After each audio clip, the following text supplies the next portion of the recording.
শুক্রবার জুমার দিন দুপুর 12টা থেকে 2টার মধ্যে এই ছোট্ট দোয়াটি কেউ যদি 11 বার পাঠ করে, এরপরে সে আল্লাহর কাছে যা চাইবে আল্লাহ পাক তাকে তাই দান করবে। আপনি জানলে অবাক হয়ে যাবেন।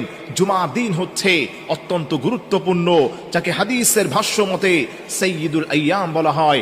আল্লাহর হাবিব সাল্লাল্লাহু আলাইহি সাল্লাম বলে দিয়েছেন, এই জুমার দিন হচ্ছে আল্লাহর কাছে অত্যন্ত প্রিয়।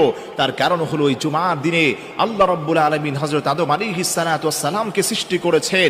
আদম আলাইহিস সালাতু ওয়াস সালামকে শুধু সৃষ্টি করে নাই, জান্নাত জাহান্নাম, একটি বর্ণনায় পাওয়া যায় গোটা কায়নাতকে আল্লাহ রাব্বুল আলামিন এই জুমার দিনে সৃষ্টি করেছেন। আল্লাহু আকবার পড়েন। এজন্য আমার প্রিয় ভাইরা, জুমার দিন আল্লাহর কাছে এত প্রিয়।